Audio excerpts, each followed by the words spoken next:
What you doing, girl? Miss Kim. What's up? You so professional. Yeah. I love that about you. Very professional. So I'm sipping on a little bit of this is drink that my daughter-in-law and my son got me Okay. called this mud water. Now, here's the thing. It's one of those. It's this drink that's kind of weird. It's got all these different like I think it has like elephant's mane or lion's mane, something mushroom and tiger skin, all these weird things, and it has turmeric and cinnamon. And a guy that talks about it's like, man, drink this mud water because it's like take a third of the caffeine and blah blah blah, and then, live on the edge. And it's cool. I love it. It's a How really it tripped out drink. tastes? You have to add some shit to it because it's very like they telling you they want you to like diet coffee. Okay, but I'm enjoying it, and I think she's trying to help me to be healthier. So that's my sip and spill for the night. It's my diet coffee, if you will. It's amazing. What are you Okay. sipping Well, on? I got some ginger ale, little bitty can. You said ginger. That is a little bitty can. Yeah, I don't like the big bottles. This is all because I'm not a soda person. Yeah, So this is all I'm gonna be able to intake. that's funny But because when I drink soda, I do ginger ale too. I'll go right to that first before I do. yeah, Yeah, if I'm gonna do a soda, I'm coming off this Vegas damn trip, damn different hours of time. This got me just you know. discombobulated. So I'm just winding down here. I was We talked earlier, and I was tripping on the fact that I don't know about you, but I know me for me and people I know, we have this thing about like with different people, like even if it's business or relationships where Hmm. um you don't really know when to cut that shit off. Like, this shit dead or it's whack. And I'm gonna tell you one of the things I think that kind of sparks it for me when it comes for people. Or even I'm gonna tell you one of the things that sparks me from one of the things that struck with that with is with businesses, right? And I think I'm not gonna blame it, but I think like my kids nowadays, right? Something go wrong, like they're working on something go wrong. They're like, man, they cut it short. We done. They just cut their losses. They done with it. Me, I kind of like rock it out. You know what I'm saying? I'm gonna keep moving it. I'm gonna keep trying to make sure I pull all the juices out of it before I know for sure that it's a wrap. What we talking, person or career, or what we Well, talking? right now I'm talking about anything like let's talk about business before I get to people. I'm talking about a business or a thing I'm working on a project. Oh, okay. So you Let's say like to see it through. I like to see it through. A lot of people be like, if you give up too early, you give up too soon. You kind of you give her upper. And so I Mm. find myself keep working on this shit, pushing it through, and I don't. And then sometimes you find yourself bleeding at the fucking like you hemorrhaging because now I've done it with businesses where I'm like, this shit should have been cut off. You know what I'm saying? I had a situation Hmm. with my auto shop. So anyway, I attribute that type of mindset to like having this strong faith and believing. Don't give up until it leave no stone unturned. And consequently, I think that might, for me, run into when it goes with people, where it's like, you know what? Let me just see.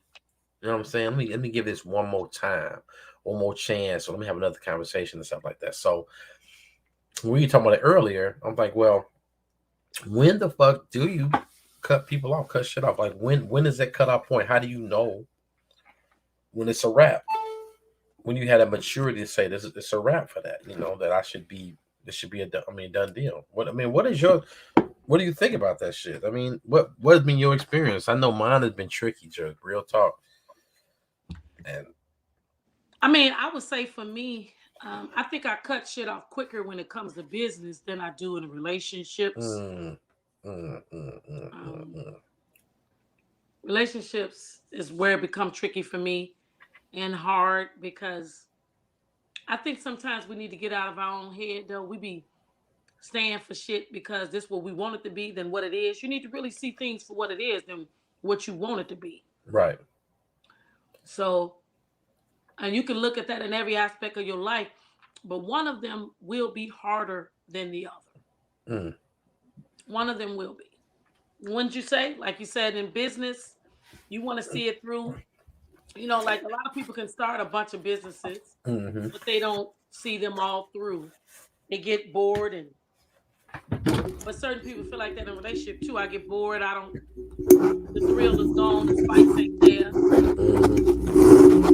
Or you get tired. You get weary. It's a whole bunch of things. Right. But I think for me, since I'm a very passionate type person, Okay. but I've been told one of the things that I do real easily, and if you know, I've even been told like, "Well, damn, Kim, you know, it's like you a dude, like Mm. you quick to just you don't care, like, damn, what a feminine part at when you like cut a person off." Well, I'm gonna tell you what I've learned throughout my years that I think that kind of got me where I'm at today, and that is, and we was talking about this earlier too. Don't play with my time. I've learned that time is short, Mm. I very give you short, that. No, I and give I you that. can't get it back. I can't get it back, Ed. I don't give a damn what you do. You can get all, you can lose a lot of money. Mm-hmm. Millionaires have went to poverty, but they built themselves back up and came millionaires again. Mm-hmm. But that time you can't get it back. I know it's No. a lot of people wasted time in relationship, on people, with people, jobs. You know, you waste that time. So you really got to get to a place to where you make your decisions based off, you know, as much resource information as you can. Mm. But at the same time, you still got to make sure that you're not wasting time. Right. You know, it's not a dead end ass situation. Right. Because that'd be the thing that bothers me is that sometimes it's deciphering. Sometimes you feel like, well, I feel like I can't speak for anybody else, but sometimes I feel like maybe I didn't give it enough chance. Well, I didn't put enough work into it, or maybe I don't feel like I deserve the right to say or to call this or that, call it the day on this, or to call it quits or to let it go. Sometimes In I a feel like that job might be the or case. relationships, I think you need to define the difference because the outcome of them are different, very very Yeah. different. Especially people that are in marriages, like you know, in a relationship. I feel like my ass is relentless. I don't give up. Like that's why when I reach the point when I cut you off, that's because I make sure. My grandmother told me that you make sure that you've done all that you're supposed to do, baby, before you make a decision of leaving somebody alone. Because when you make that decision, then you need to be able to own that and do that. So in my mind, what she was telling me, because my grandmother stayed married, she 58 years. So for Mm. me, I was like, well, dang, I feel like we get mad and we be done. We know how high the divorce rate is and all that.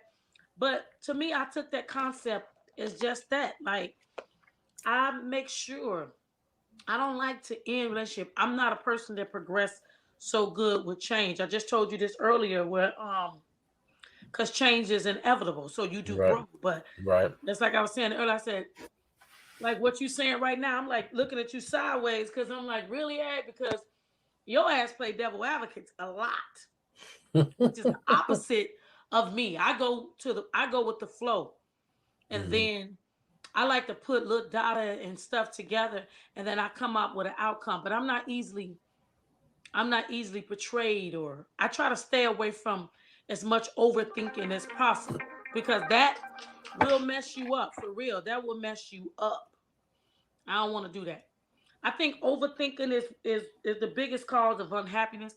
I think if you keep yourself occupied, keep your mind on things that don't help you think positive, you know. But I really believe like I hang in there. Like you my friend, what I'm saying, I'm your man, 100 grand. I ain't going nowhere. I got you. I support you. I support the people you support. Just like you was telling me earlier, you gotta be able to know when to channel that energy and cut people the hell off. Like I'm done. That's the thing, though. It's like sometimes you have to. I think sometimes people cut things off prematurely, and but it's like that balance. But so there's I guess a couple of few traits and stuff like that. And I think one of the traits could be people who are what would be considered have toxic behaviors. And then how do you recognize those toxic behaviors or toxic characteristics? You know what I'm saying? That you could probably see manifest. It may not even be readily accessible. They may not even be acting at the moment, but it's on its way. You know what I mean? Like Uh huh. you can see it come on the horizon. Do you wait? and get bit by, like, you see some shit come. You see some dogs coming down the street. They might be friendly dogs, but they come real fast, real ferocious. Mm-hmm. They look very pit bullish. Do you sit Mm-hmm. there and wait to see if they actually are nice and you can pet them? Or do you kind of like, let me go and get my stance together and get on up out of here? So I think in those regards, you got to see, I guess you got to kind of look at it and see what it is. Because I've been told, my wife had told me that people are not disposable. So I'm very funny about, I try to be. I can't say that I'm not. We've had situations where I kind of shy away from certain things or whatever, but I try to be if I'm in an actual relationship where we are moving forward in a certain direction, I try to give it as much as I can. I try as much as I can, based off of my knowledge base, based off my experience, based off my availability. I try to give as best I can, and sometimes I might be beating a dead horse, and so do you cut them off? That also holds true to people you fucks with, family and friends. Like, when do you cut them off? When you cut your family off? Oh man, me and you had such a heart to heart conversation about a week ago, maybe. We were talking about that very thing, coming to family and understanding the differences between relatives and family members, and certain people just have a certain way. It's like, when do you cut that off? And they're not an emotional factor to you. So I don't know. It's certain things, and I would like to delve into that at some point or learn more about what those tools could be to decipher if this person is cut off worthy, cut offable. But it's no such thing to me as a person being cut off worthy.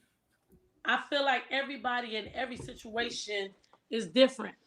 And you just got to put your big boy, girl, or boy drawers on and face that. A lot of times we know what to do. We already know that person is toxic. We know that person is a fool. We choose to do what we do and stay. A lot of people don't want to own that. But you Mm-hmm. do not let other people's behavior destroy your inner peace. Mm, You know what preach. I'm saying? So at the end of the day, it's up to you. You the one is gonna decide when enough is enough. Mm, Just like you say, they say, oh, when a woman fed up, but it's the same for when a man fed up. It's the mm, same for when your mama fed up. mm, Um, you can love your children and everybody hold that in highest regard. But at the same time, if you down here being disrespectful, wilding, showing your natural, you know what I'm saying? And like you ain't had no good home training, no mm, nothing, mm-hmm. then you got to deal with what's coming to you. Mm-hmm. You know what Mm-hmm. I'm saying? Yes, So sir. Mm-hmm. at the end of the day, that's with everybody though. It doesn't, the Everybody. seed is not just with one person, it's with everybody. So I'm just saying, like, for me, and I would say, I know other people will comment and say that at some point, you just got to start thinking about you. Because, Mm, sis, if you crying and you know damn well that he ain't where he said he was, and once again, it's Tuesday night, and you know he ain't where he said he is, and he ain't coming, and once again, you cried last Tuesday. So you crying again this Tuesday. But you already know ain't nothing changed. That's why I say, like I tell my sons, the game ain't changed. It's just a different damn toilet with a different piece of, you know what I'm saying? It ain't changed. So, mm, but you need to learn your players and you need mm. to learn how to play your card. But if your ass is still doing the same thing you did last time, then how you supposed to be moving from there? You're going to keep on crying. So you got to get tired. And that's when you cut people off. Well, I'm gonna say this, okay? I was talking to Dan, and Dan The told me to fuck? tell you, yeah, I talked to Dan, man. And This shit here, this ninja. sometimes Dan be hitting me with some mad shit. Ain't not a damn And thing so, Dan can say. hey, listen to me. Dan told me to tell you, keep on holding on.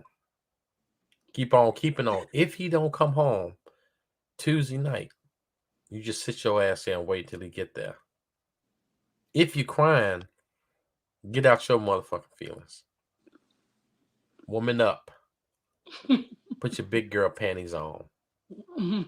Wait for him with the big girl panties on and take them off when he get there. This ain't me. This Dan talking. So I'm just saying. So sometimes you just kind of the cutoff game. You just got to cut it in. See, Go and cut him Dan in. ain't even in for me to cut him off. I wouldn't even mess with nothing like that.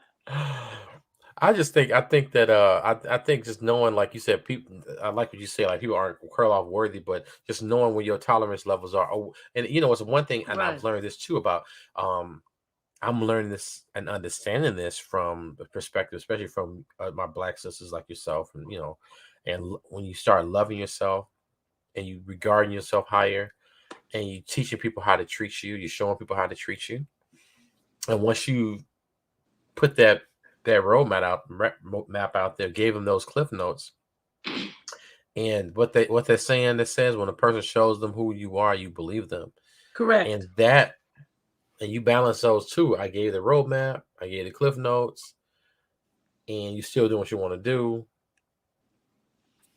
It ain't serving me a purpose. Cut it off. And I guess you cut off at the path. You cut off before you start hemorrhaging. You know what I mean? Where the bleeding Not is just always, though. uncontrollable. Not always. If have you ever been asked that question? If you could go back and change anything, what would you go back and change? Well, Mm-hmm. all I can say is that I could think that I could want that, but it might offset what I may become. So I ain't Mm, gonna change nothing.